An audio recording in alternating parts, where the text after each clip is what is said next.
Alors un des phénomènes qui touche malheureusement beaucoup d'entre nous dans notre génération, c'est le manque de joie dans notre vie. Et ça, quelque part, c'est paradoxal vu l'abondance matérielle inimaginable que la société elle nous offre. Alors, comment expliquer cette tristesse qu'on peut parfois ressentir dans notre vie? Quelle est son origine et est-ce qu'il y a un moyen de s'en débarrasser? Alors mes amis, il faut savoir qu'une des causes principales de cette tristesse, c'est que malheureusement, on a tendance parfois à trop satisfaire nos besoins matériels. Et donc inévitablement, on en vient à négliger de nourrir nos besoins spirituels. Un exemple, quelqu'un il achète le dernier portable, le dernier iPhone. 2 mois après, il marche dans la rue, il voit afficher le nouveau modèle. Et là, qu'est-ce qui se passe? Il veut changer de modèle. Mais Baba, t'as même pas encore enlevé le plastique de l'écran, comment c'est possible? Et là mes amis, il faut savoir que quand on rentre dans cette spirale infernale de course effrénée au matériel, qui est en soi très tentant, c'est vrai, sans s'en rendre compte, on va causer un dommage à notre neshama, à notre âme. Parce que la tristesse, il faut savoir que c'est très souvent le résultat d'une âme qui est privée de spiritualité. Parce que nous, on pense que plus on va acheter, plus on va dépenser, plus on va sortir, et plus on sera heureux et épanoui.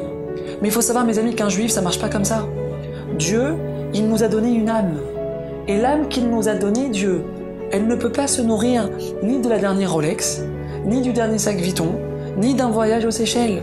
Alors attention, évidemment, on peut kiffer, partir en vacances, s'acheter des beaux habits, et même rouler en Porsche, il n'y a aucun problème. Et la Torah n'y vaut aucun problème. Mais la question c'est, quelle place on donne à tout ça dans notre vie? Dans mon échelle de valeur, qu'est-ce qui est tout en haut? Matériel ou spirituel? C'est ça la question qu'on doit se poser. Parce que tout notre challenge, en tant que juif, c'est d'arriver justement à un équilibre, à un dosage parfait entre matériel et spirituel. On peut se faire un week-end à Deauville, il n'y a aucun problème. Mais on part à la synagogue. On allume les bougies de Shabbat. On dresse une belle table en l'honneur de Shabbat, qui est la source de toutes nos bénédictions. Et on essaye de respecter le Shabbat du mieux qu'on peut. On peut parfaitement se faire un petit sushi, une bonne entrecôte, il n'y a aucun problème. Mais on fait la bénédiction avant de manger. Donc l'idée, mes amis, c'est quoi? C'est que les plaisirs de ce monde ne doivent pas être un but en soi.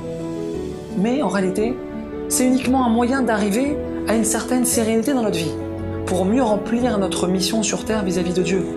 Et donc si on arrive à cette harmonie entre le matériel et le spirituel, on arrivera sans aucun doute à chasser la tristesse qui est en nous et à vivre une vie pleine de sens. À bientôt.